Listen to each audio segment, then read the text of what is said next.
What's going on, everybody? It's your man Will Let's Talk with the Will Let's Talk About the show, and I'm here today with my man Sanchez The Great, and he's gonna tell you a little bit what he does. But first, let's just talk about a little bit background story with him, with me and him, how we know each other. Go ahead, tell me a little bit about how we met. Well, first of all, let me say this: it's always a treat when great people meet. It's a beautiful thing that's going on right now. Yeah, man, Will, we've been I want to say on and off good friends.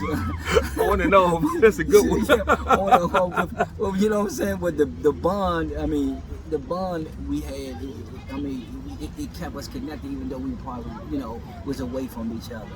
You know what I'm saying? Real Let's Talk. Start off in the barbershop. How about that? Start off in the barbershop. And, that's how things used to be. You know what I'm saying? You meet a lot of people. And in some occasions, you may find a few people that still do it like that. But that's how it used to be. Men would get together and they used to talk business. Everybody find out what everybody do, and they made the right adjustments and made the right connections.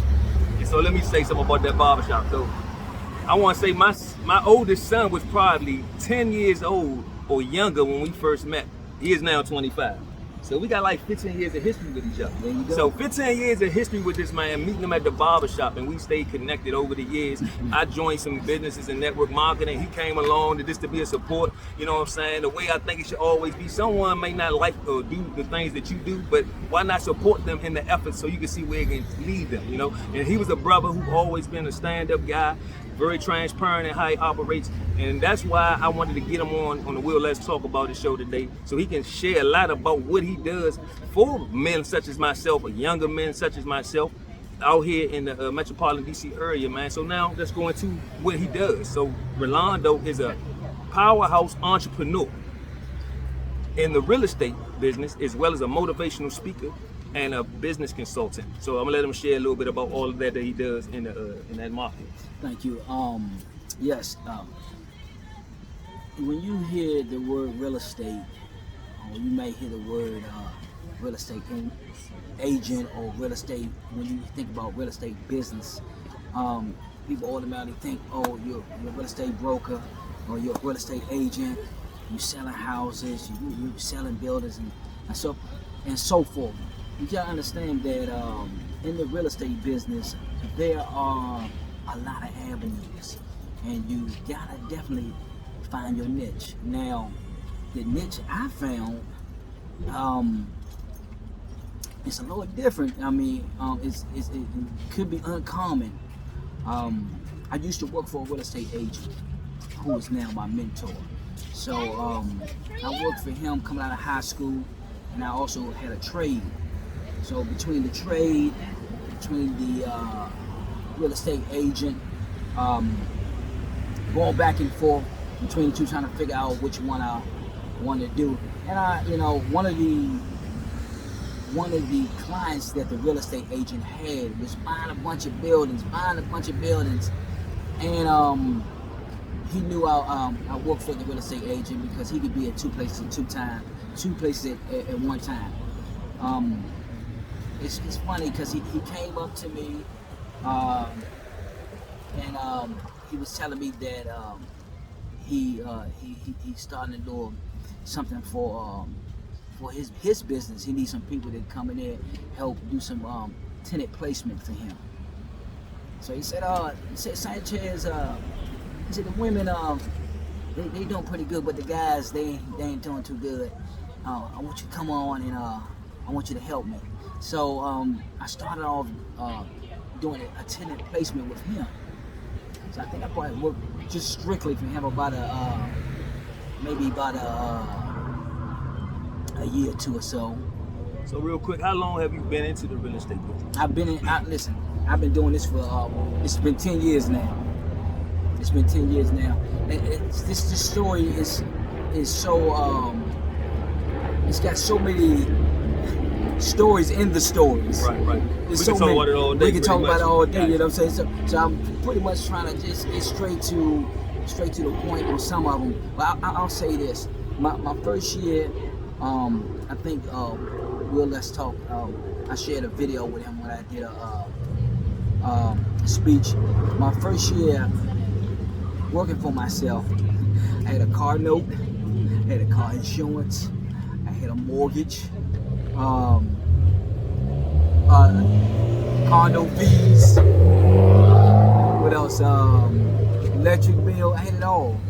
And my first year, I made about $13,000. Wow. First year, the whole year.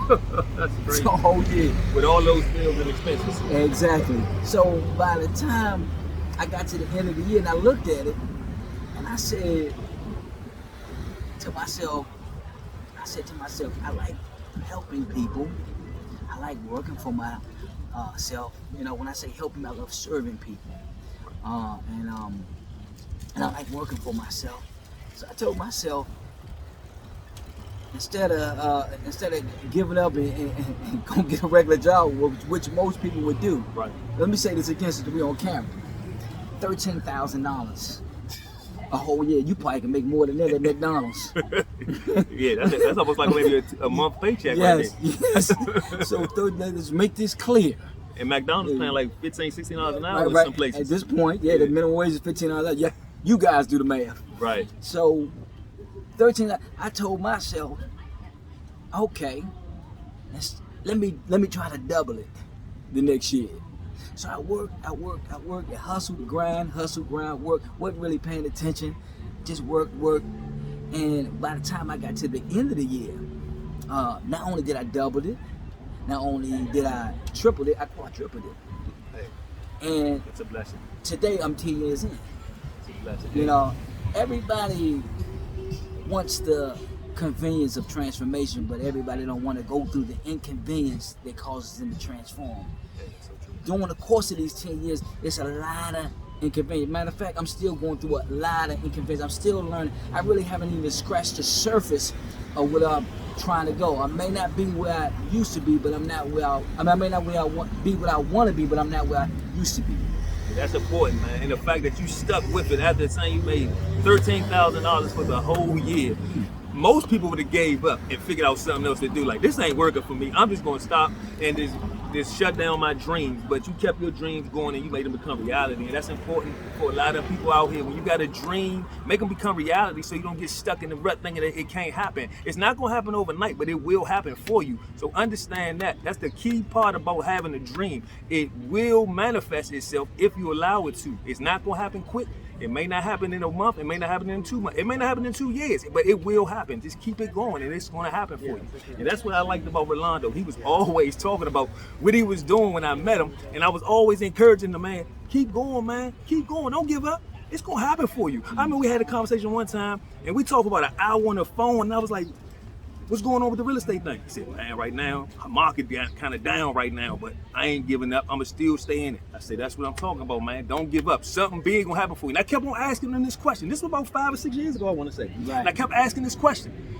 What's going on? I always made sure I asked him how was his business, because it was important to me to make sure that this brother was growing in what he was doing. So that was key for me, and that's why our relationship still to this day is stuck the way it is. From the barbershop, once again, we met in the barbershop. Right. And barbershop talk is barbershop talk, but we took it to a whole nother level. You know, this is my brother now. And then also, as talking about the brother, he got something for you young brothers out there who are inspiring to become entrepreneurs. And tell them about that. Absolutely. I'm transitioning. You know, I'm going to use my 10 years of entrepreneurship, and I want to encourage young black entrepreneurs, especially in the DC area, and teach them how to be successful in entrepreneurship. Transitioning to image consulting, lifestyle coordinator, and motivational communicator. Okay, so real quick, the things you just named, could you kind of elaborate exactly what those are based on? That's a beautiful question. Right. As far as the image, all of these that I named, they all go together in the success of your business. You don't necessarily have to do whatever I do. It's whatever you decided to do. You know, when I'm image consulting, you ought to care enough about yourself to be concerned about what you look like when you walk out the door. When you walk out the door, the people see you. They see your image, and it's important that you protect your image. That's business. You don't necessarily have to do whatever I do. It's whatever you decided to do. You know, when an image consultant, you ought to care enough about yourself to be concerned about what you look like when you walk out the door. When you walk out the door, the people see you. They see your image, and it's important that you protect your image. That's image, the lifestyle coordinator. It's pretty much another word for lifestyle, a coach.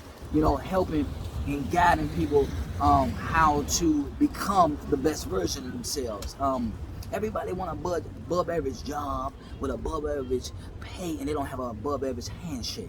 They don't have above average walk. They don't have above average talk. Hold up. A handshake. I got to stop you real quick. Show me what the above average handshakes look like. I think I got an idea. Let's do a presentation of what that would look like. I say, how you doing, Mr. Rolando? Nice to meet you, sir. Yes, sir.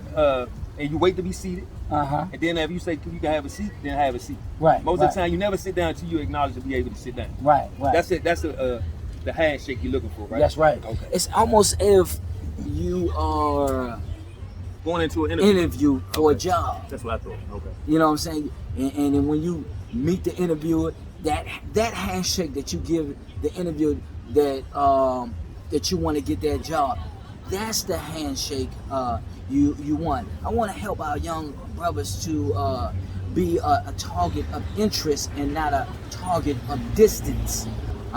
Meaning a lot of our brothers, we walk down the street, we got our wife beat. I gotta tell you, we got a wife beat, we got our pants hanging down. That's a person that is a target of distance, because when he's walking down the street, you're fearful of him. There's a fear factor that becomes behind it. But if we come down the street, let's just say if you got $1 million in the bank waiting for you, and all you got to do is get to the bank, your walk, your attitude, everything about you is about you going to that bank, getting that $1 million. Your walk, change your attitude. Man, you might even dress up to go get that $1 million, and that's how the walk. We ought to walk with a purpose. You know what I'm saying? We ought to walk like a prospect and not like a suspect. Talk like a prospect and not like a suspect. You see, these are the things that I like to help our young people with. You know, a lot of times we take a job and they say, since they only pay me this amount of money and this amount, this pay, we say I'm not going to come in on time and I'm not going to stay late. You know, but we ought to change the attitude, and meaning they're gonna pay me this month, and this pay, I'm gonna still come in on time. I'm still gonna stay late if need be, because if you gotta understand that you're investing in yourself, you're advertising yourself. It's self-development. With this attitude, you got to understand that if you do more than what you're paid for, you eventually get paid more for what you do. So these are the techniques I like to help with some of our young people, and hopefully this can help end some of this gun violence that we got going on with our teenagers. Right. You know, so that's the big idea. That's the big picture of me doing this transition. I want to do my part in trying to help the black community and the young people that's coming up in this generation. So real quick, tell the people that the information that you just provided, how they can get in touch with you, and you can give them more information and the steps to take to put them in that position what you're telling them about. Well, you know, I'm really not a big social media guy, but I do have a TikTok, and I think the TikTok is at Sanchez 1980, and then I do have an email address. Is you can email me at rsanchez06@hotmail.com. All right, that's what's up. And again, real quick, we're not gonna end it right there. we got to talk about what did you like to do other than business? Because I mean, I know you got some other sides of you that you just not always business all the time. You got to have a pleasure side to you. What you like to do for pleasure? What's your fun thing? Okay, that's an excellent question. See, it goes back to lifestyle coordinator. We have, I think we ought to have a balance in our life. There's a time, like on Sundays, I'm in church, I'm in Bible class, and also during the course of the week, I put in my schedule, I go to the gym. Like I said, you ought to, what good is my business? What good is me making an impact if I don't have my health? I do think that we ought to start trying to eat right and exercise and understanding that we can't help getting old, but we don't have to be old. We can die young at an old age. See, our body is our temple, and how we cater to this temple is going to determine our outcome. So I say live to the fullest. Most people, they earn a living, they raise a family, and then they die. That's it for them. They get their 401k, and that's it for them. But people with goals and dreams, life have a special meaning for them. I mean, the ideal situation, you sitting at your deathbed, and around your deathbed, you have your family in that hospital room as they see you check out of here. But just imagine the things, the goals, and the dreams that you could have done, that you would have done, you should have done. And they're all standing around the deathbed and said, you could have brought us to life, and now we gotta go to the grave with you. So that's why I say we ought to just live, what kind of lifestyle you want? I'm a true believer in that because I started working out back in February. I lost over 30 pounds, and my regimen is Monday, Wednesdays, and Fridays. I'm in the gym, working my body, staying fit, running my business, and still enjoying the opportunity to travel and be with my family at the age of 47. So I understand exactly what you mean about living the life to the fullest and don't let nothing stress you and just be like carefree and live your life and enjoy it. You know what I'm saying? We only got one, so enjoy it while you're here. I would say this. Dream big, believe in yourself, and dare to be different. Right. Don't let nobody, including me, tell you that you can't do something and you haven't even done it. They haven't even done it themselves. Shoot, what was Les Brown who said, shoot for the moon. Because even if you miss, you'll land amongst the stars. That's a good quote right there. A lot of times we depressed, stressed, it's because we aim low and hit. I say try to get on top because it's the bottom that's overcrowded. That's what's up. Yeah. Hey, so real quick, we both like the Washington football team. We're going to break away from that real quick. We're going to talk about this. What are our chances of winning at least 3 or 4 games for the rest of the season? Well, good question. Excellent question. We got to laugh. It's pitiful that I even asked that question at this point in the conversation, but I just had to throw it in there because I wanted to get a balance in the conversation. You know what I'm saying? Well, let me answer the question. With the chances of any given Sunday, we got a good chance. That's all I want. Everybody gets any given Sunday. We're gonna need at least about 3 of them. We're gonna need about 3 any given Sundays for us. I mean, there's hope. I mean, we did it last year. We wasn't looking too good, and we turned it around. I mean, anything is possible. I mean, I am a diehard fan, and so maybe I'm being a little biased right now. And see, I don't have no bias because I cover the sports the way I do. I've been a fan. I understand what we're going through, the quarterback situation. I've always just wanted to win. I don't care about the quarterback situation. I want the quarterback to be good enough to win games for us. That's all that matters to me because the team is not the quarterback. I want the team to be good as a whole. Quarterback is secondary to me. As long as everybody's on the same page, that's the team. Not one person doing one job. I want everybody to do well. So as we end this conversation, I'm going to tell you again, tell them how to get you on your email before we go. Sanchez 06@hotmail.com. And also you can check me out on Facebook under Hilliard Wilson. I'm on TikTok as well, Will Let's Talk. Instagram, Will Let's Talk. And Also, don't forget Got Your Essentials. Got Your Essentials, where we take care of you. That's my Gmail account is gotyouressentials@gmail.com for any business that you want to do with us. Like I said, we have affordable prices, unlimited supply, and not just cleaning supplies. We got health and beauty and health and wellness as well. So make sure you check us out. And don't forget, I got these right here. The air purifiers, 6 feet of space. When you're having a conversation, you're blocking out all the germs that's in the atmosphere. And I got these as well. So once again, this has been the Will Let's Talk About It show. And I have my man, Sanchez The Great. And I hope you enjoyed this episode and stick around for many more.